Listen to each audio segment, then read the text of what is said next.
Could this really be the last call in America? Well, Fishbone seems to think so with their new album, Stockholm Syndrome, the newest entry in the American ska, punk, funk, reggae, rock band. And today, we're gonna review it. Be sure to like and subscribe and check out the Patreon for exclusive content. Also check out some of our other videos covering protest music and sometimes an actual protest, along with other random nonsense. But here we are, starting with track 1, Last Call in America. And it's the last call indeed. Why? Because hatred has consumed the nation. They are price gouging us with rising inflation, and even the drinking water is killing us. Hashtag Flint, Michigan. And I want to highlight the price gouging with rising inflation because a lot of the time the price gouging is actually baked in to the inflation. You definitely see that a lot post-pandemic where a lot of companies increased their prices, or you get shrinkflation where products are just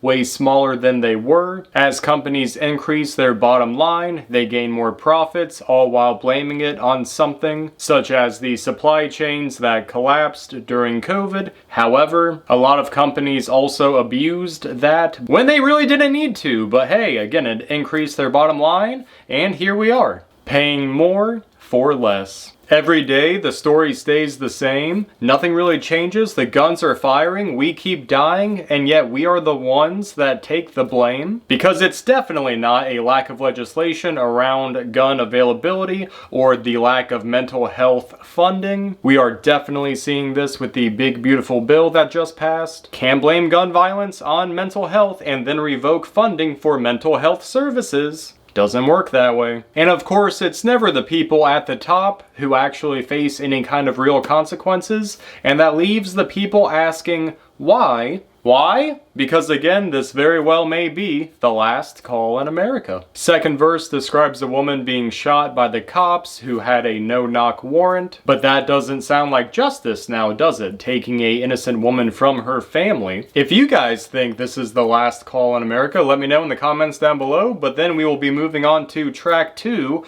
actually mostly skipping this one. Adolescent Regressive Behavior is the title. It's a good song about adolescent confrontations and holding grudges, but it doesn't necessarily contribute to the culture of resistance, which is the whole reason why we are reviewing these albums, strictly for the political and social commentary. So this one we will be skipping over, going over to Dog Eat Dog. This one's calling out the music industry, how people sign their name on the dotted line, and they are basically giving away their soul. But it really serves as a general warning for the younger generation, those who want to be put on a shelf, who want to see their name up in lights, naive to the fact that you will have to lay on your back, you will have to do favors for people, because there is a lot of sick and twisted shit that revolves around the power structure of the music industry. The song goes on to say that corporations and lawyers will use pages and pages of complicated verbiage, but the devil is in the details. There's a 5-year window to claim it all back with a preemptive legal strike to get your soul and masters back. From the sexual favors to the rich man's toys to all the girls and boys who want to make that joyful noise. Again, fair warning, if you want to make it big in the music industry, you definitely want to make sure that you know what you're signing up for. You want to make sure that you are surrounded by people who genuinely have your best interest at heart, people that you actually trust, because there's a lot of horror stories about the music industry. I mean, this wall has several. Low Key, System of a Down, Alice in Chains, the list goes on really. And we will mostly be skipping the next song, Suckered by Sabotage, even though it is actually a good song about not falling victim to procrastination, not perpetually taking the path of least resistance, never bettering yourself or bettering your situation. The song still definitely has its merits, even though it doesn't quite fit into the culture that a lot of people could take something from, me included. The song Secret Police is also very good, but who is the secret police and what are they doing? Meet Donnie and Tommy, two individuals who absolutely hate ethnic minorities. One joined the military, and now he's deployed to a town near you, especially if you live in LA. But don't forget Tommy, who shot up a store with everyone down on the floor. The song goes on to describe a protest where unmarked vehicles are snatching people off the street,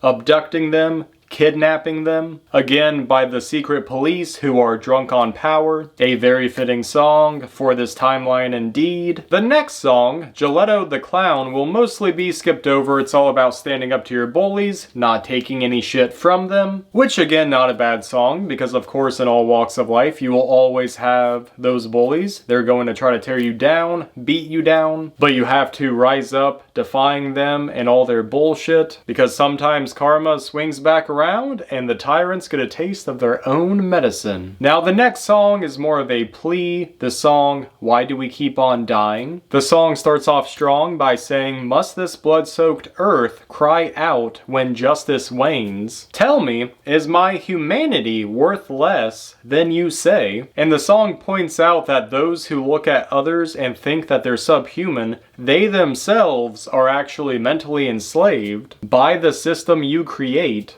To try and justify your lust and hate, you can arrest and cage them, but while your unjust laws go on to degrade them, there is no safe harbor that they can find when you do this shit all the time. Oh, and please don't forget, teach your children and pay your debt. Maybe then we can raise a more accepting generation. Moving on to the next song, Hellhound on My Trail, which is also a book title about the assassination of Martin Luther King Jr., written by Hampton Sides. It goes on to describe how racist politicians are always trying to lock people up for non-violent crimes, which, looking at the history of the drug war, yeah, that's happened numerous times throughout our history, even just the last 100 years. And cops give no protection if you have the wrong complexion. And it feels like every day our vote means less in a fair and free election. You want to talk about freedom. We keep waiting on change. Which I think is a good line playing on to the rhetoric used by politicians, how they kind of twist their words to sound good on a teleprompter, or on live TV, or at a debate. But whether it's freedom, or jobs, or the economy, the people are still waiting on change, which is not coming due to the systemic corruption of the two-party system. Or at least that's what I would have said pre-Trump presidential run, but now things are looking a bit more cult-like. So now we have to build a political coalition just to clap back against this impending kleptocracy, really. That was a really long segue into the next song, classically titled Racist Piece of Shit. Calling all racists, calling all racists. In this track, we are calling out all racists, or as Dave Chappelle put it, the Tiki Torch whites. Are they Proud Boys, or are they just fuck boys drinking Donald Trump's Kool-Aid? You're just another Kid Rock with all the hate talk, Vanilla ISIS. And in the second verse, we're calling out Mike Lindell, the My Pillow guy, saying, let's put the lie to bed, here's an ignorant pillow for your empty racist head. And there is no self-defense for willful ignorance, it's just a lethal combination. Bars! The next song, Living on the Upside Down, is a pretty creative song, sung from the perspective of extraterrestrials. Aliens! So you have extraterrestrial intelligent life observing humanity, and the universe is placing their bets. Will they make it as a civilization, or will they fall? It looks like the soulmates of ChatGPT have come to tell us that we are living in the upside down. Because as it turns out, the Earth was conquered by media spin, by anti-social media, and subliminal messaging from the talking heads that began our fall from grace. And by the end of the song, all of the bullshit that we inundate ourselves with basically makes this entity plead for its return to outer space. And as for the question of is there intelligent life on Earth? Well, that's still up for debate. Now the second to last song, All About Us, it's all about you and me, us, as a collective, coming together, making positive change for humanity. There is no I in team, and there is no I in this song, because it's all about the collective. It's not about you, so get used to us for a revolutionary coup in progress.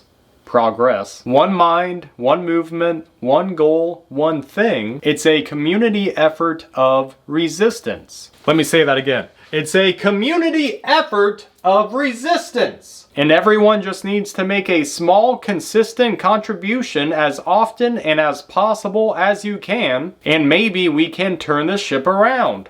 And now we arrive at the final song, Love is Love. Black, white, brown, they, her, him. We need to start building each other up instead of always tearing each other down, because love is love, so find it and cherish it. It goes without saying that I absolutely love this album. It's actually kind of hard to recommend one song in particular. I would say that Last Call in America is probably my number one, but honestly, it just depends on what you're looking for. Dog Eat Dog is a sharp critique of the music industry, so if you are musically inclined or you like songs of that nature, that's a very good song in that category. Hellhound on My Trail also has a very poignant point to it, and Living on the Upside Down is also great as well. So in terms of scoring, which I don't know if I mentioned this at the beginning, we now have developed a score metric for these albums that is still kind of a prototype, it's still in the works,